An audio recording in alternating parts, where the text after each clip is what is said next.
Yes ma'am sir यहाँ पे तो यहाँ पे लुक कीजिए सर यहाँ पे लुक कीजिए सामने yes ma'am ready yes ma'am Shabana ma'am one मोर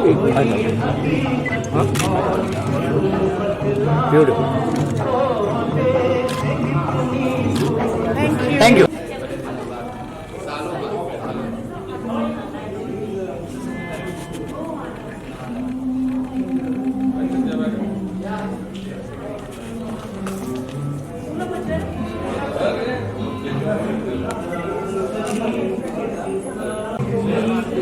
वीडियो वीडियो वीडियो या क्या करूं?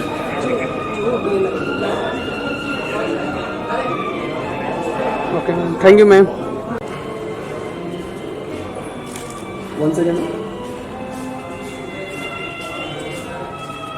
यस सर मैं अभी और एक Yes. Yeah. Yes. One more. आगे बोलना सोलो ले लो ना अच्छा थोड़ा आगे आइए एक सेकंड नॉर्मल यहाँ पे नॉर्मल यस यहाँ पे लो मेरे कैमरे हल्का सा चिल्लाओ one more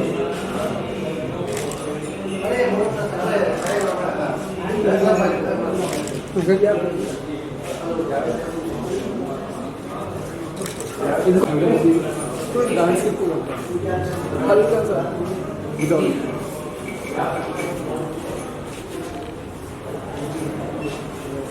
okay ma'am thank you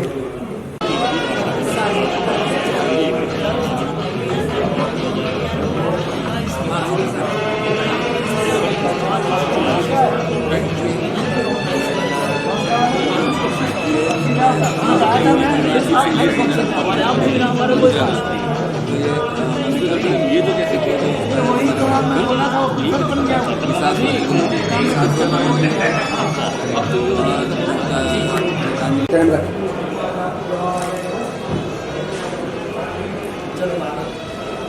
आइए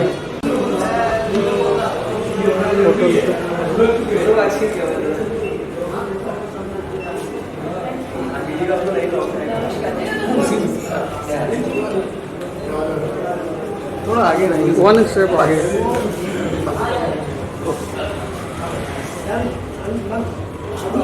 साथ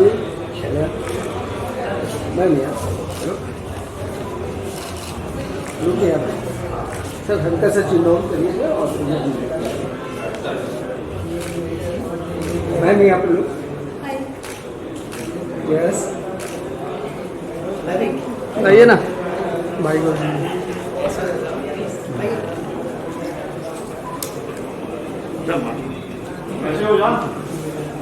अरे कैसे होता या look look look look John या सेंटर लुक सर यहाँ पे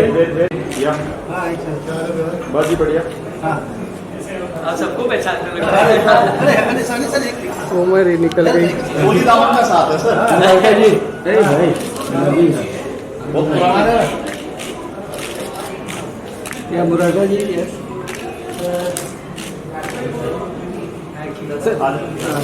सोलो सोलो एक मिनट पवन जी फोटो ले ले ले ले ले सर सोलो सोलो जी जी दादा का लीजिए सर सर ये लुक वन मोर सर कैसा लुक सर यहाँ मुरादा जी हल्का सा चिन्ह यस वन मोर लाइट का भी आ गई फेस लाइट ज़्यादा होता है लाइट ज़्यादा है ना नजदीक जाके लेना पड़ेगा थैंक यू। एक फोटो में।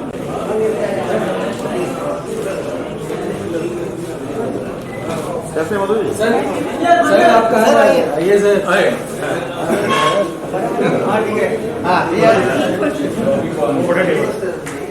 सर थोड़ा हो जाएगा सर, थोड़ा अभी भाई बाद में करना। Sir लुकिए sir लुकिए Madhu ji solo. मैं मधु थोड़ा सा आगे आएंगे। One more.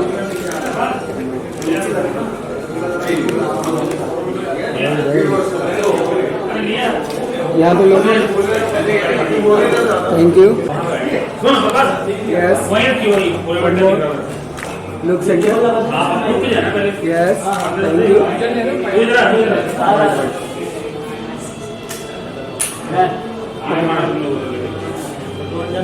और लिरिक्स राइटर, क्या कहना चाहेंगे आप विजय अकेला जी के बारे में, जिन्होंने खुद बहुत गाने लिखे हैं, साथ ही बहुत किताबें लिखी उनके बारे में, और इस फंक्शन के बारे में क्या कहना चाहेंगे? बहुत बहुत बधाई देना चाहूँगी। बहुत बड़ी बात है, विजय जी खुद इतना अच्छा लिखते हैं और एक इतने बड़े शायर के बारे में उन्होंने लिखा, बहुत बड़ी बात है। बहुत खुशी है, दिल से अभिनंदन। बहुत तो आप भी एक गायिका हैं, गायकी के अलावा और कोई ऐसा रुचि आपने लेखन की या कुछ ऐसे? जब मैं शुरू में आई थी तो मुझे बहुत एक्टिंग का ऑफर मिला था, तो उस वक्त सिर्फ गाना ही था और ये भी आना ही है। और कुछ सोचा नहीं, बस हाँ एक इंस्टीट्यूशन खोलने की इच्छा है, सिखाने के लिए कुछ जैसे जैसे। तो कोरोना में सब कुछ बंद है, जब शुरू हो जाएगा कुछ ना कुछ होगा। आज गांधी जयंती जी है, उसके बारे में बिल्कुल कहेंगे गांधी जी। आज मुझे एक अवार्ड भी मिला, महात्मा गांधी अवार्ड, तो बहुत अच्छी बात है कि गांधी जी के बारे में क्या कहना। बचपन से हम सुनते आए हैं, हमारा जो इंडिपेंडेंस हुआ, देश जो इतने बड़े भूमियों का बहुत बड़ा योगदान है, उनकी जो जीवन धारा है सब प्रभावित है, हम लोग इससे बहुत कुछ सीखते हैं। बहुत अच्छी बात है। और बचपन से भी ये गाना सुनती थी, वैष्णव जन कहो तेरी कटेज पीड़ पराई जानी रे। लेकिन आज बात है मजरू सुल्तानपुर जी के लिए, तो 2 लाइन मैं उनके लिए जरूर गाना चाहूँगी। मेरा बहुत फेवरेट सॉन्ग है, इसके ऊपर किताब भी लिखी है उन्होंने जैसे। रही ना रही हम महका करेंगे बन के कली बन के समा बाहे वफा रही ना रही हम। सर आपसे आप क्या कहना चाहेंगे इस किताब के बारे में? विजय जी ने इससे पहले भी किताबें लिखी हैं और हमारे यहाँ इस तरह की किताबें कम हैं जहाँ हम स्क्रीन के पीछे जो लोग रहे हैं, खासतौर से मजरू साहब को जो सिनेमा का सबसे बड़ा अवार्ड है देश का, दादा साहब फाल्के अवार्ड, वो मिला है। और मजरू साहब का कंट्रीब्यूशन कुछ आप यानी सोचिए 44-43 से उन्होंने जो सिलसिला शुरू किया था वो उनकी ज़िंदगी के आखिरी दिन तक कायम रहा। और वो उस उम्र में भी उन्होंने गाना लिखा, आज मैं ऊपर आसमान नीचे जैसे गाने लिखे, तो वो हमेशा जवान रहे। और विजय साहब को वाकई इस बात की बहुत मुबारकबाद देना का दिल है कि उन्होंने एक ऐसे लेखक के बारे में किताब लिखी है जिसके बारे में चर्चा अब कम होती है। तो एक तरह से ये आज की जनरेशन को इस किताब के जरिए मजरू साहब के बारे में जानने को मिलेगा, उनके गाने के बारे में जाना, क्योंकि अक्सर ऐसे गाने जो आज के यंगस्टर्स गाते हैं उन्हें पता नहीं है मजरू साहब का गाना। और विजय साहब की ये कोशिश बहुत अच्छी है कि इस बहाने कम से कम हम अपनी जो धरोहर है उसको किसी न किसी तरह से आगे बढ़ा के आने वाली जनरेशन को दें। बहुत अच्छी बात है, बहुत बहुत बधाई। क्या कहना चाहेंगे उनके बारे में, विजय अकेला जी के बारे में? और जावेद जी ने आपका भरपूर समय दिया है as chief guest award. I am very excited. Firstly lyrics and शब्दों से हर सिंगर को लगाव होता है, एक खास लगाव होता है, तो I am very excited about the same and I have perhaps this has been one of the best evenings of my life. because I got to meet Javed sir, Javed uncle, and Javed uncle ने मुझे बोला कि वो मेरे लिए गाना लिखना चाहते हैं, and Lalit uncle is going to compose the songs. So बहुत जल्द hopefully I get to sing Javed uncle's lyrics and Lalit uncle's compositions. So I'm very excited. How life changed after Big Boss जाना में क्या कहना चाहेंगे कि कितना बदला है? How much you are enjoying that celebrity status? हंसी की बात आपको मैं बताऊँ, आज के दिन ही मेरी एंट्री हुई थी बिग बॉस में last year 2nd of October. I remember this date because ये दिन पे मेरी ज़िंदगी बदल गई and Big Boss started on this date. I entered the house. So after Big Boss life बिल्कुल चेंज हो गई है, मतलब suddenly you know बहुत नई चीज़ें एक्सपीरियंस करने को मिल रहा है. तो I am very glad, I am very blessed and happy. Lastly, what is the passion you are going to pursue in future? Acting, singing, what other things you? No acting, only singing. I am a singer, मुझे गाने ही आते हैं. I will leave the acting to the pros. मुझे acting नहीं आती तो मैं एक्टिंग नहीं करूँगा, मैं गाने ही गाऊँगा. बट मैं बहुत सारे गाने गाऊँगा, मेलोडियस गाने गाऊँगा आप लोगों के लिए, बहुत सारा म्यूजिक लेके आऊँगा. यही मेरी होप है इन द फ्यूचर. एक कर लेंगे बने हो एक खाक से तो दूर क्या करीब क्या, लहू का रंग एक है, अमीर क्या गरीब क्या. नमस्ते दोस्तों, मेरा नाम है उन्स विजय अकेला और आज आप सभी के सामने मैं मजनू सुल्तानपुरी की एक नज्म पेश करता हूँ. बने हो एक खाक से तो दूर क्या करीब क्या, लहू का रंग एक है, अमीर क्या गरीब क्या. वही है जान वही है तन, कहाँ तलक छुपाओगे, पहन के रेशमी लिबास तुम बदल ना जाओगे. वही है जान वही है तन, कहाँ तलक छुपाओगे, पहन के रेशमी लिबास तुम बदल ना जाओगे. कि एक जात है सभी तो बात है अजीब क्या, लहू का रंग एक है, अमीर क्या गरीब क्या. गरीब है वो इसलिए कि तुम अमीर हो गए, कि एक बादशाह हुआ तो 100 फकीर हो गए. गरीब है वो इसलिए कि तुम अमीर हो गए, कि एक बादशाह हुआ तो 100 फकीर हो गए. खता है ये समाज की, भला बुरा नसीब क्या, लहू का रंग एक है, अमीर क्या गरीब क्या. जो एक हो तो क्यों ना फिर दिलों का दर्द बांट लो, लबों की प्यास बांट लो, रुखों की गर्द बांट लो. जो एक हो तो क्यों ना फिर दिलों का दर्द बांट. Hello everyone. With your permission, I would like to present something very short and sweet.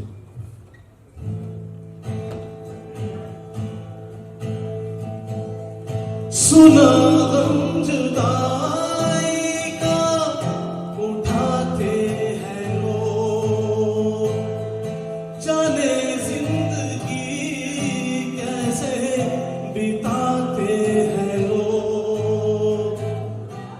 दिन भी यहाँ तो लगे बरस के समान, हमें इंतजार कितना ये हम नहीं जानते, मगर जी नहीं सकते तुम्हारे बिना.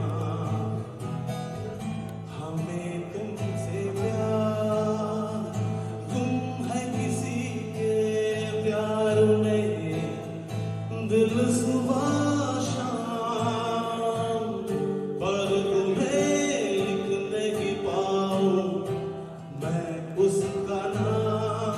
हाय राम हाय राम. यूं तो अकेला भी अक्सर गिर के संभल सकता हूँ मैं, तुम जो पकड़ लो हाथ मेरा दुनिया बदल सकता हूँ मैं. मांगा है तुम्हें दुनिया के लिए, अब खुद ही सनम फैसला कीजिए. ओ मेरे दिल के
songs on us, and thank you Vijay bhai.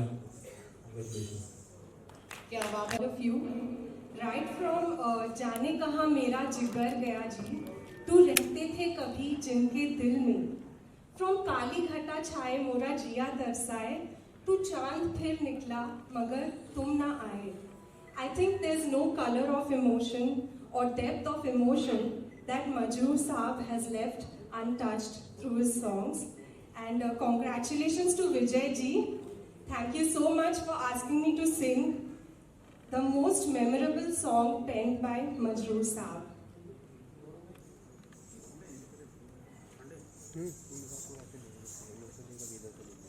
मैं वो एंगल से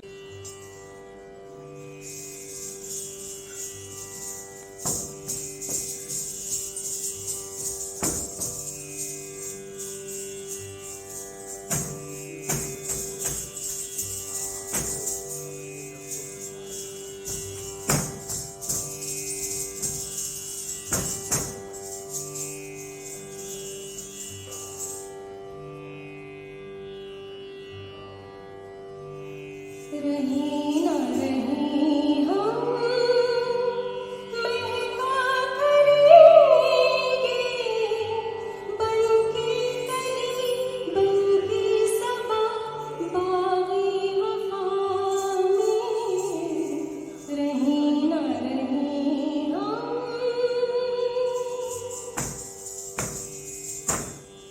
मौसम कोई हो इस चमन में, रंग बनके रहेंगे हम खिरामा, चाहत की खुशबू यूं ही जुल्फों से उड़ेंगी फिजाओं या बहारा, वहीं पे कहीं हम तुमसे मिलेंगे, बनके कली बनके सबा बागी वफा में, रही ना रही हम.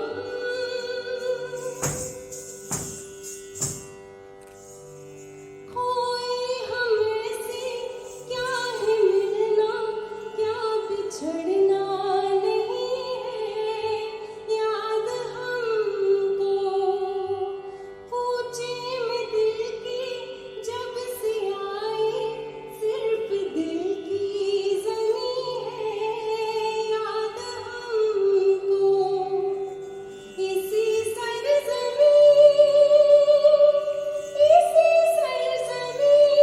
पे हम तो रहेंगे, बनके कली बनके सबा बागी वफा में, रही ना रही हम.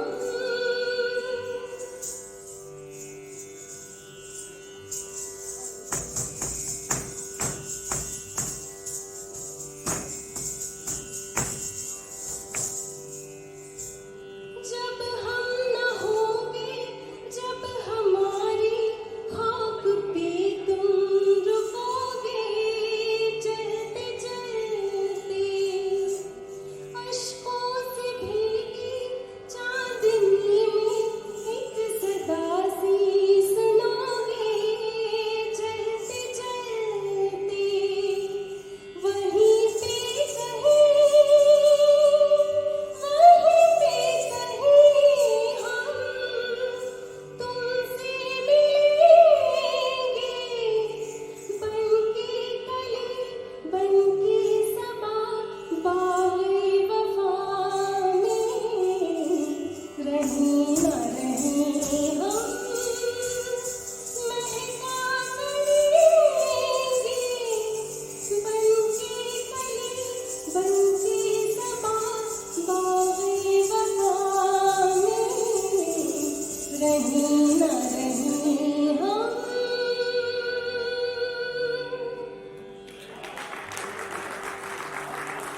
Thank you so much.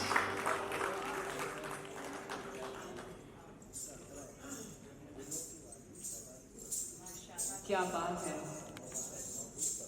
ये बहुत ही खूबसूरत सा लाइव परफॉर्मेंस था हमारे यूनिवर्सिटी परफॉर्मेंस से और वर्ल्ड जावेद अख्तर साहब on the dice please. Thank you so much sir. और मैं ज़रूर कहना चाहूँगी सर सबसे पहले हमारे लिविंग लेजेंड हमारे साथ हैं एंड इट्स अनबिलीवेबल सर, मतलब इतना कुछ हम सीखते हैं आपसे एंड ये जो ब्यूटीफुल न्यूएंसेस हैं ladies and gentleman, this is why they are all our living legends. The loudest round of applause, ladies and gentlemen. We have to learn how to applaud because we are live again here. Thank you so much. Maybe please, Vijayji, I'm going to please request you to kindly escort our supremely talented Shabana Azmi Mama, please.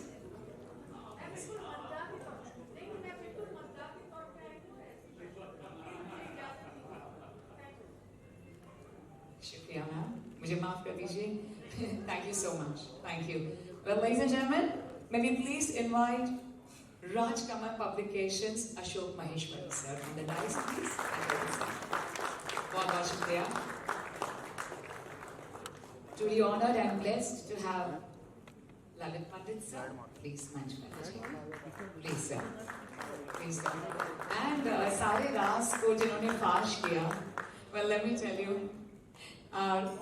legendary family is here with us और मैं तहे दिल से आप सबको अस्सलाम कहती हूँ, आप सबका तहे दिल से स्वागत करती हूँ। थैंक यू कि आपने बहुत ही खूबसूरत सी गुफ्तगू मेरे साथ की और आपने इतनी ब्यूटीफुल सी बातें हमें बताई। हम प्लीज मंच पर इनवाइट करना चाहते हैं ladies and gentleman the Chirag, the son of our forever legend. May we please put our hands together for Antilip Sultanpuri ji.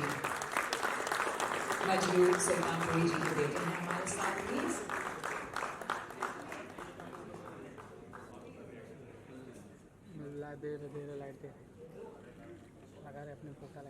Vijay ji, मैं प्लीज रिक्वेस्ट करना चाहूंगी शैलेंद्र सिंह सर से, प्लीज सर।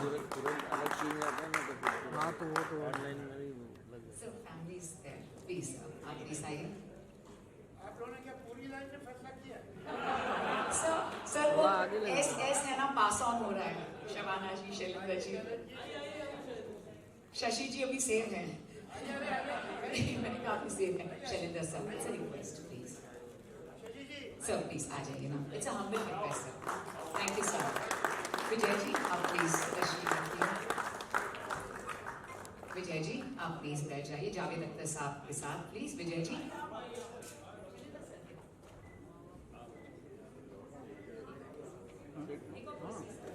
एक बार चालू करके छोड़ दूंगा ना।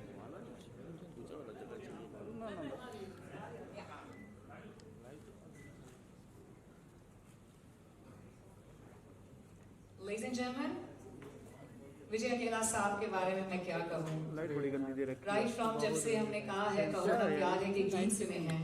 अच्छा एक बार हो गया भाई, सीधा सीधे बोलेगा। हेलो, आप सबको नमस्कार, आदाब, हेलो। और मैं विजय साहब को शुक्रिया इस तरह से बेलोस का इश्यू कम कर लेता हूँ। बख्शी साहब की भी उन्होंने किताब निकाली और कम कर लेते हैं। हाँ वही मजरूर साहब की किताब के लिए उन्होंने जितनी मेहनत और जितनी जतन की है वो कम होता हूँ। ये हम लोगों का तो कुछ ऐसा होता है कि हाँ भोजन पहाड़ हो जाए, जब है इंसान तो उसकी कदर भी करते हैं, ज़रूरत भी होती है उसकी, लेकिन जब वो नहीं है तो आमतौर से उसका जो मुकाम है हम भूल जाते हैं। मजरूर साहब की किताब तो निकलनी ही चाहिए थी और ये बहुत ज़रूरी था और बहुत उम्दा काम इन्होंने किया है, मैं उन्हें बधाई देता हूँ।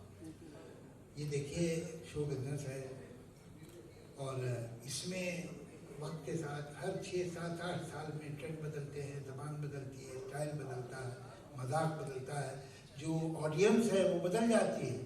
इसलिए कि वैसे जनरेशन चेंज होती है 15 साल में, 20 साल में, लेकिन फिल्म की जनरेशन 7-8 साल में बदल जाती है। उसमें 55 बरस तक क्रिएटिव काम में अपने आप को रेलेवेंट रखना, अपने आप को जिंदा रखना और लोगों तक अपना लोहा बनवाते रहना आसान काम नहीं है। देखिए गुस्ताखी माफ, यहाँ कुछ एक्टर्स भी बैठे हैं और कुछ सिंगर्स भी बैठे हैं। कुछ कुछ काम ऐसे होते हैं, और यहाँ भी हमने एक डांसर भी देखी, कुछ काम होते हैं कि आप जितना उन्हें करते हैं वो आसान होते जाते हैं। जितना आप एक्टिंग करेंगे और जितना आपको एक्टिंग का तजुर्बा होगा, उतना आप में सहूलत पैदा होगी काम की। जितना आप गाएंगे उतना आपका गला मचेगा, जितना आप डांस करेंगे उतना आपके जिस्म को लोच मिलेगा। लेकिन ये राइटर का काम बड़ा झंझट का होता है। ये तो अपने को खाली करना होता है। वो जितना करता जाता है, काम करना उतना मुश्किल होता जाता है। तो 55 बरस तक ये कौन सा समंदर था कि हर बार जब आपने डाला उसमें घड़ा तो भरा ही निकला, और कते वही के वही। ये मामूली बात नहीं है। वरना हम जो है, हम लोग सब देखते हैं हर शोबे में, चाहे वो डायरेक्टर हो, चाहे राइटर हो, चाहे एक्टर हो, चाहे प्रोड्यूसर हो, चाहे म्यूजिक डायरेक्टर हो, एक फुलझड़ी छूटती है और हर आदमी उसके पीछे पागल हो जाता है। फिर 2 बरस बाद, 2.5 बरस बाद वो कहाँ गए भाई साहब, उनका कुछ पता नहीं होता। इसलिए कि यहाँ बड़ी फिसलन है, कब पैर फिसल जाए ठिकाना नहीं है। उसमें इतने बरस तक रेलेवेंट रहना, और किसका, मजरूर साहब का, वो उससे भी ज्यादा मुश्किल है। हम आपके लिए फिर भी आसान है, इसलिए कि वो तो कोई जो वो हो नहीं सकता कि जो बात उनके दिल में हो वो उनकी जबान पे नहीं। वो नुकसान होता है हो जाए, ताल्लुक खराब होते हो जाए, किसी को अच्छा लगे बुरा लगे, जो सच बात है वो करते थे। खतरनाक हद तक, मतलब उनके, वो तो छोड़िए, उनके आसपास जो लोग बैठे होते थे, कभी कभी वो भी डर जाते थे कि ये जो कह रहे हैं तो गवाही में हमें ना बुला लिया जाए। मगर उतना ही सच्चा दिल, उसी सच्चे दिल से तारीफ हुई। चाहे उनका जूनियर हो, चाहे उनका हमअसर हो, लोगों के दिल बड़े छोटे होते हैं, उनसे तारीफ भी नहीं निकलती। वो हर बात सच्ची होती। और एक अजीब बात बताऊं, मैंने राइटर देखे हैं प्रोज के लिए, पोइट्री के लिए, ये 2 तरह के होते हैं। जैसे कृष्णचंद्र जी थे, बहुत बड़े नॉवेलिस्ट और शॉर्ट स्टोरी राइटर। मैंने उनकी मैन्युस्क्रिप्ट देखी है, तो 80-80 पेज आप पलटते जाइए, एक वर्ड कटा हुआ नहीं। मतलब एक आदमी ऐसे लिख जा रहा और एक सुनामी की तरह लफ्ज बहते चले आ रहा है। वो आदमी पर्सनल लाइफ में 3 जुमले एक साथ नहीं बोल सकता था। वो अटक के, नहीं मेरा मतलब ये था, ये उनको आर्टिकुलेशन ही नहीं था। उसके मुकाबले में अगर दूसरी राइटर थी इसमें चुगताई, वो जैसे लिखती थी वैसे बोलती थी। ऐसा लगता है आप ताना पड़ी होंगे तो लगे वो बोल रही है। एक वो भी होते, तरह तरह के राइटर होते हैं। जैसे आप साहिल की जो पोइट्री पढ़ेंगे वो वही है जो उनके गाने, उसी तरह की। मजरूर साहब का बोल का पाठक, मजरूर साहब इस मामले में बिल्कुल तीसरे आदमी है। मजरूर साहब की शायरी का डिक्शन, उनका स्टाइल, उनका मिजाज एक है। वो एक जो कहिए कि उर्दू फारसी का और सियासत को और समाजियात को समझने वाला आदमी, जिंदगी को समझने वाला आदमी, एक स्कॉलर, ये उसकी लिखी हुई शायरी है। दूसरी तरफ जब हम गाने की तरफ जाते हैं तो वो सुल्तानपुर का खिलंडरा लड़का है या फिर एक शरीर नौजवान। ये इन दोनों का आपस में वास्ता ही नहीं है, कोई ताल्लुक नहीं। वोकैबुलरी में, स्टाइल में, अर्थ भी। और आप लोग जैसे वाकिफ होंगे कि हमारे यहाँ आमतौर से ट्यून पहले बनती है, उस पर गाने लिखे जाते हैं। जो कैफी साहब के अल्फाज में यूँ कहूँ कि खबर पहले खोद ली जाती है फिर मुर्दा ढूंढा जाता है, कि खबर मुर्दा खबर में फिटाना चाहिए। तो ये हमारे गाने आमतौर से ट्यून पे होते हैं। अच्छा, ये भी एक हुनर है, मजाक अपनी जगह। जिन्हें आता है उन्हें आता, जिन्हें नहीं आता नहीं आता। बहुत बड़े बड़े शायर में नाम लेना मुनासिब नहीं समझता, वो दूसरे शहरों से, यूपी से, दिल्ली से आए, बड़े गाने नहीं लिख सके धुन पे। इसलिए कि ये धुनें जो होती हैं, जो सारी हमारी पोइट्री है, वो 12 से 14 मीटर है जिनमें है वो पोइट्री। यहाँ तो हर गाने की अपना मीटर होता है, अपने टुकड़े होते हैं कि कहाँ से कहाँ ट्यून जाएगी को ठिकाना नहीं है। उस पे गाना लिखना जो ग्रामेटिकली सही हो, जो जज्बात उसके सही हो, उसमें इजहार हो और बात हो कोई, ये आसान काम नहीं है। ये आप समझे ना, गाना हम सुनते हैं अरे भाई ये कैसे लिख, ऐसे नहीं होता। अच्छा गाना, बुरा तो कोई भी काम आसानी से होता है, चाहे बुरी गज़ल लिखें, बुरी नज़्म लिखें, बुरी नॉवेल लिखें, पूरी फिल्म बनाए, कोई बुरी एक्टिंग करे, कोई मुश्किल काम नहीं। लेकिन अच्छा करना मुश्किल काम होता है। मतलब आप सोचिए, ये मुझे ऐसा लगता है कि आप झूठ बोल रहे हो। गम दिए मुस्तकिल कितना नाजुक है दिल ये ना जाना, कौन सैकल गा रहा है? दुनिया बदलती चली जा रही है, चलती चली जा रही है, कौन कौन से दौर आ रहे हैं, कौन कौन से दौर जा रहे हैं। और आज मैं ऊपर आसमान नीचे, टेल मी ओ खुदा, वो एक शायर है जो चला रहा है आसमान तक। 55 साल एक नंबर है, उसके पीछे आप ये देखिए कि ट्रेंड्स क्या है, सामान क्या है, म्यूजिक क्या हो गई है, कहाँ बदली है, कौन लोग आए हैं, क्या हो गया है दुनिया में। ये दूसरी दुनिया है, ये दुनिया वो आई नहीं जो सैकल की थी। और एक शायर है जिसका वार हल्का पड़ ही नहीं रहा है।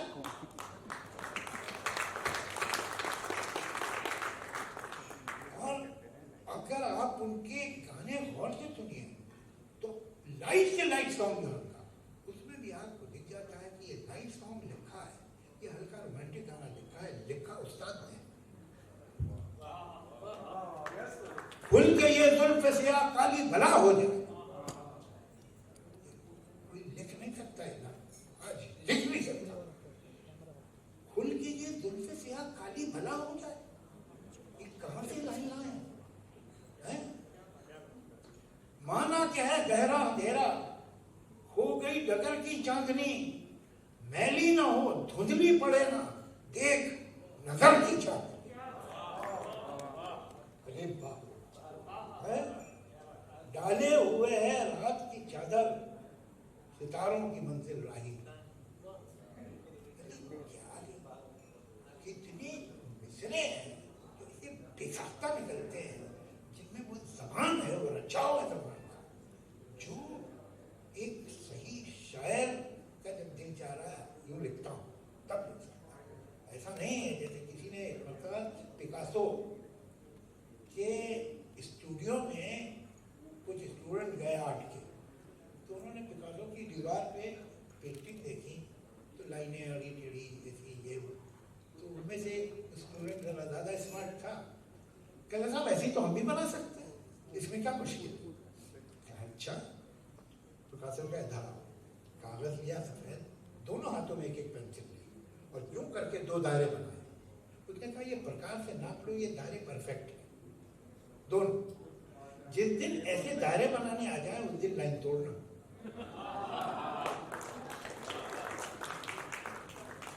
ये तो वो इतना बड़ा शायर, ऐसी सवाल। अच्छा, और फोक पे जो कंट्रोल, मतलब आजकल तो हमारा क्या हो गया है, अर्बन सेंसिबिलिटी तो आ गई, हमारा जमीन से संबंध खत्म हो गया।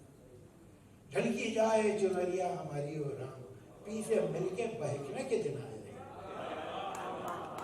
मतलब इसमें अवध की जमीन बोल रही है। ये रेंज कहाँ है, ये शऊर कहाँ है कि जब ऐसा लिखना है तो ऐसा लिख दें, जब वैसा लिखना है तो वैसा लिख दें। और फिर किसी म्यूजिक डायरेक्टर से यहाँ मुझसे बेहतर बताएंगे, ये हो नहीं सकता। आशा जी हमेशा जिक्र करती रहती है, इसलिए उन्होंने तो बहुत गाने गाए, मैं तो कि जो धुन है उस पर ऐसे वर्ड लिपट के जा रहा है कि उसकी कोई नींद, कोई मुर्गी डिस्टर्ब नहीं होने पाए। वो लफ्ज उसके लिए ऐसा लगता है कि ये धुन इन्हीं लफ्जों के लिए बनी थी। इतना परफेक्ट क्राफ्ट हर म्यूजिक डायरेक्टर उनकी मिसाल देता कि, और सिंगर कि उनको जो उबूर था, ट्यून की बारीकी, ट्यून तो ये मीटर, इतना मीटर, ये काफी नहीं। उसके अंदर कहाँ धुन घूमी है, कहाँ मींड आ गई है, कहाँ मुर्गी है, तो लफ्ज ऐसा है कि उस पर पूरा ऐसे ही घूमते हुए जाए लफ्ज कि कहीं पता न चले कि कोई चीज दब गई धुन की। वो कंट्रोल होता था। मैं तो बहुत अपने को खुशकिस्मत समझता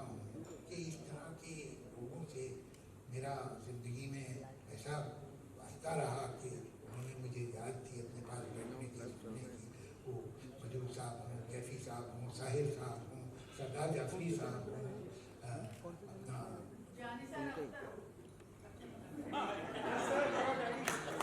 हाँ वो थे, मगर बैठने की इजाजत कहाँ देते थे।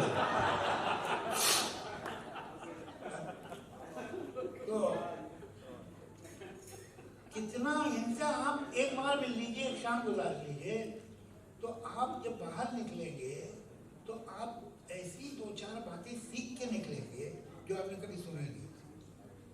मुझे मजरूर साहब ने इतना सिखाया, इतना ऐसी बातें, मिसाल के तौर पे उनका देखो, ये उनसे सीखा, कुछ लफ्ज होते हैं, कुछ साउंड होती है जिनमें आस नहीं होती।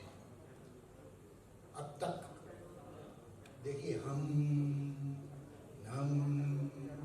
सुन, आप यहाँ आस है, मगर अब बंद हो गया, इसमें कोई आस नहीं। ये इस तरह की साउंड जब तुम गाना लिखोगे और इसमें बीच में आएगी तो कान को बुरी लग सकती है। अगर ट्यून स्मूथली जा रही है आगे, तो ये जो टक आ जाएगा तो ट्यून को झटका लग जाएगा।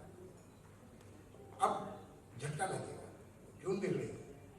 इसकी एक टेक्निक है, ये मुझे भी मुफ्त में मिली थी तो मैं आप लोग को दे रहा हूँ। ये मजरूर साहब ने बताया। इसके बाद फौरन एक ऐसा लफ्ज इस्तेमाल करो जो वावल अलिफ, ये तो ये जो बंद साउंड है पिघल जाए। अब आए हो तो उसमें वो आप बंद हो गया। अब आए हो तो वो आए जो है उसने बेस को हिला दिया। अब ये देखिए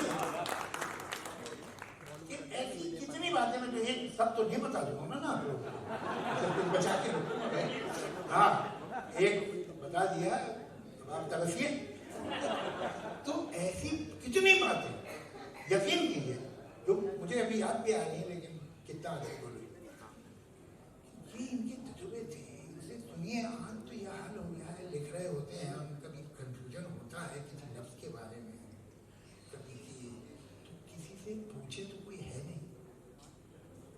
मतलब हम तो कभी होता था तो फोन करके पूछ सकते थे, कैफी साहब से, जाफरी साहब से, मजरूर साहब से, और पूछा है मैंने, मजरूर साहब मैं ऐसे लिख रहा हूँ, जायज़ है? और उन्होंने मुझे सही राय दी, नहीं तो बेटा ये गड़बड़ है, बाकी यूँ ठीक कर लो। ये कई बार हुआ है, जाफरी साहब को दिखाया मैंने कि मीटर आपको करेक्ट लगता है, ये अनयूजुअल है, इस तरह से। कैफी साहब से तो पता नहीं कितनी बार। आज अगर मैं किसी इशू पे कंफ्यूज होता हूँ लिखते हुए पोइट्री में, तो देर इज नोबडी, कोई आदमी है नहीं अब हमारे मुल्क में कहीं कि मैं उसे फ़ोन करके पूछूं कि ये लफ्ज़ सही है इस्तेमाल, क्या जायज़ है कि ना जायज़। ये लोग थे, मतलब कि समझिए एक आबशार है, एक झरना नॉलेज का, आप जिसके नीचे बैठे हुए गिरे चला जा रहा, कभी नहीं हो रहा। तो ये, और आप वो, मैं एक बात कहता हूँ कि आप 50 बरस के, और आप में वो तमाम खूबियाँ हैं जो एक 50 बरस के आदमी में होनी चाहिए। तो माफ़ कीजिएगा, आप 1 बरस के हैं जो इत्तेफाक से 50वां है। अगर आप सचमुच 50 साल के होना चाहते हैं तो फिर आप में 15 साल का लड़का, 30 साल का आदमी, 45 साल का मैच्योर्ड आदमी, वो सब जिंदा होने चाहिए।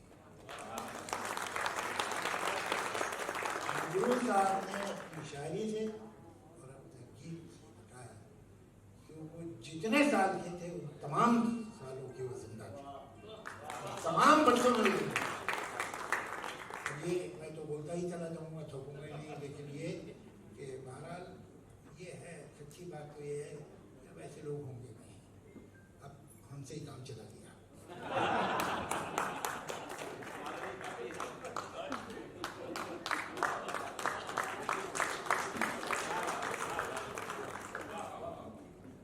जी, लफ्ज़ नहीं है हमारे पास, इसलिए ना हमने स्पीकर कहा ना ओरेटर कहा। कि मैं फॉर्चुनेट हूँ कि आप मेरे को आज ये बने और आपके हर बुक के फंक्शन पर मुझे एक खूबसूरत सा अपॉर्चुनिटी मिलता है। Ladies and gentlemen, may I please request you all, we all are live, Greatest round of applause, ladies and gentlemen. Following Lalit Pandit sir. Can you please request Lalit Pandit sir to kindly share your experiences in a few words, please.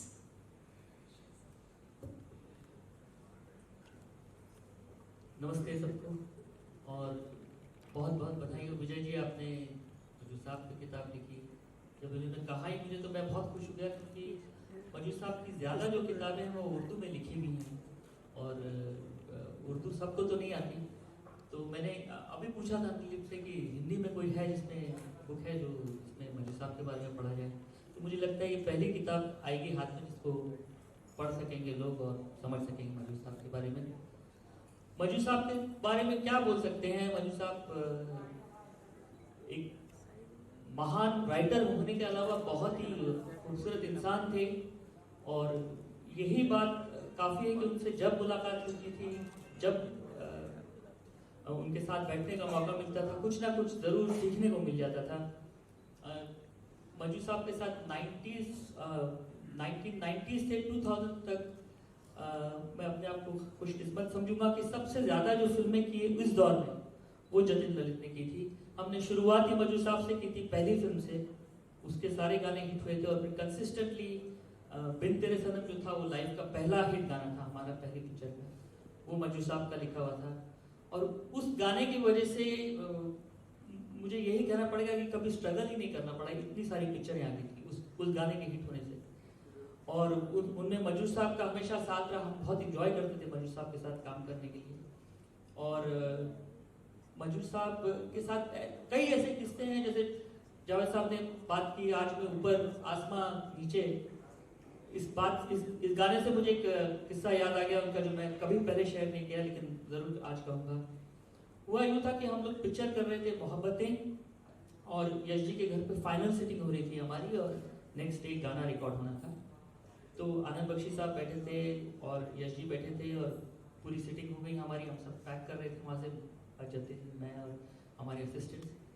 तो यश जी आनंद बख्शी साहब को पंजाबी में बोल रहे थे कि ऐसे आस्ते आस्ते सुनाई दे रहा था, पंजाबी मतलब समझना तो आसान होता है बड़ा। वो बोल रहे थे कि गाना लिखा है मजरू ने, आज मैं ऊपर आसमान नीचे, पूरा उनको मुखरा बोल रहे थे और बख्शी साहब पीते पीते सुन रहे थे कि मजरू साहब की तारीफ कर रहे हैं। तो मैं पैक कर मैं बोला था यार इतना अच्छा गाना बनाया। मजरू साहब जब लिखते थे तो अक्सर मीनिंग पे ध्यान देने की जरूरत नहीं होती थी, वो इतने गुरी थी कि उनसे ना पूछने की हिम्मत होती थी ना जरूरत पड़ती थी। जब गाना निकलता था बाहर तो उनकी तारीफ ही मिलती थी तो समझ जाते थे कि बहुत अच्छा है। और इतना नॉलेज भी नहीं था, मजरू साहब का नॉलेज और हमारा नॉलेज तो एक अलग चीज हो जाती। तो एक कॉन्फिडेंस था कि ये जो लिखेंगे ये सही होगा। और सबसे अच्छी बात थी कि वो हम पहले कंपोज करते थे फिर उन पे लिखते थे, तो हमेशा मीटर जो होता था उस पर ध्यान देना होता था क्योंकि वो उसमें परफेक्ट थे। वैसा राइटर ही हमने नहीं देखा जो इतनी परफेक्शन से गाने के ट्यून में लिख देते थे।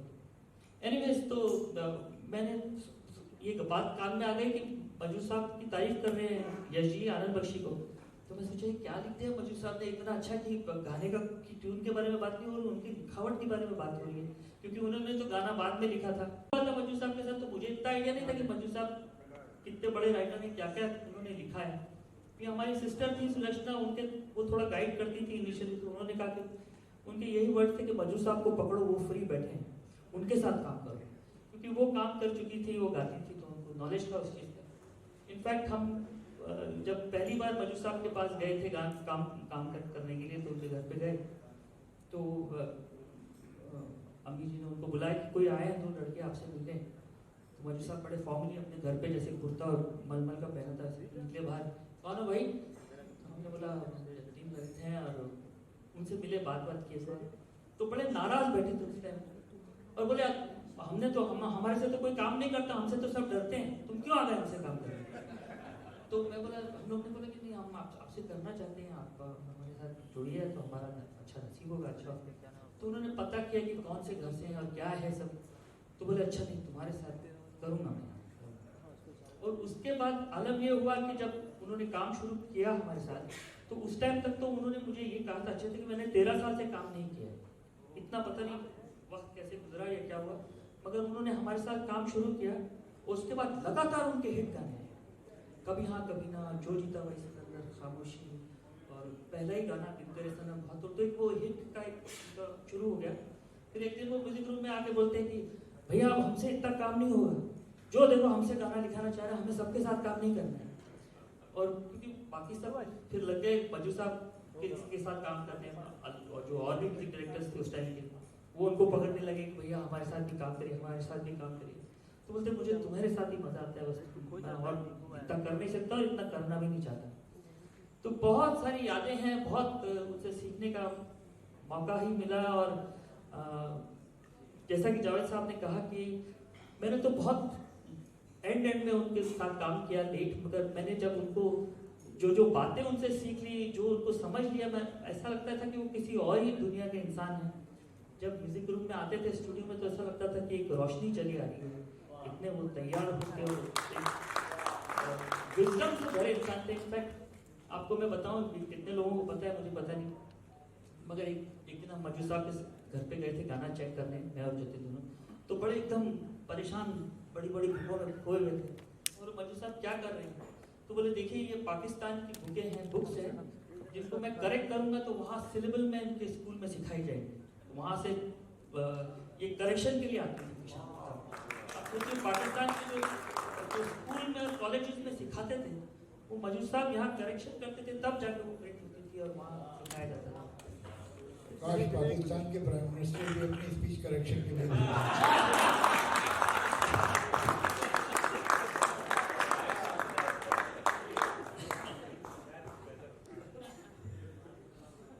शायद उन्होंने मजू साहब की बुक नहीं पढ़ी होगी, और पढ़ी होगी।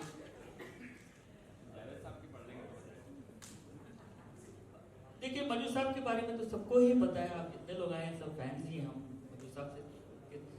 मुझे यही खुशी है कि एक ऐसे इंसान को टच करने का फील, एक एहसास मिला जो कि अब शायद कभी ना मिले।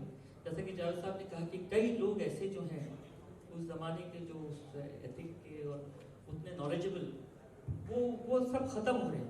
मुझे भी इस चीज़ का एहसास है। और जो आखिरी इनमें से मुझे लगता है जावेद साहब ही हैं जिनमें वो विजडम है, और उन लोगों के साथ रहे हैं बाकायदा। साहिर साहब हुए, अभी साहब हुए। इनफैक्ट मैं आपको जावेद साहब के बारे में बताऊँ एक बार, कि जब हमारी सिटिंग होती थी तो जावेद साहब के साथ भी पिक्चरें चल रही थी उस टाइम, तो जावेद साहब बोलते थे अच्छा शाम को मजरू आ रहे हैं ना आपके पास, तो आप एक काम कीजिएगा, आपकी जब सिटिंग खत्म हो रही होगी तो उसके 15 मिनट पहले मुझे फ़ोन कर दीजिएगा, तो मैं भी आ जाऊँगा, थोड़ा मजरू साहब से बात करके मज़ा करेंगे। तो जावेद साहब आ जाते थे सिटिंग रूम में, और फिर जो हंगामा होता था, क्योंकि मजरू साहब भी देखते थे कि मुझे छेड़ रहे हैं ये, अच्छा जावेद साहब कुछ पूछते रहते थे, और इतनी मज़े की सेशन होती है ठीक है। वैसे तो जावेद साहब के साथ ही खूब मज़े की सेशन होती थी, मगर जब मजू साहब के साथ ये मिलते थे और जो बातें होती थी इनकी, वो एक लाइफ का एक्सपीरियंस है जो मैं कभी नहीं भूलूंगा और जिसको मैं बहुत चेरिश करूँगा। Thank you.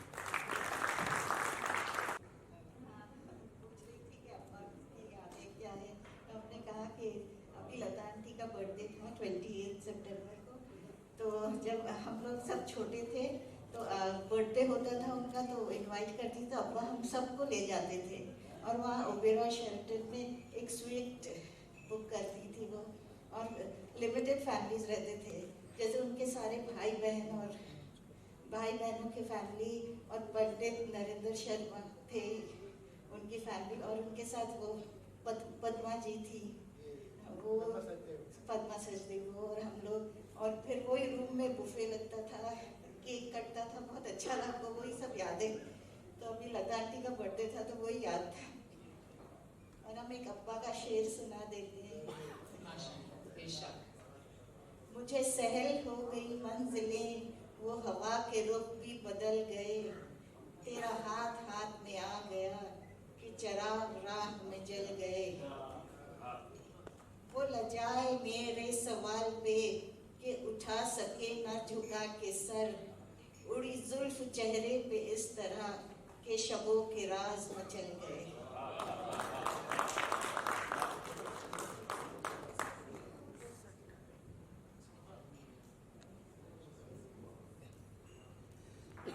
मैं सबसे छोटा बेटा हूँ उनका, और मेरी पैदाइश 61 की है, 61।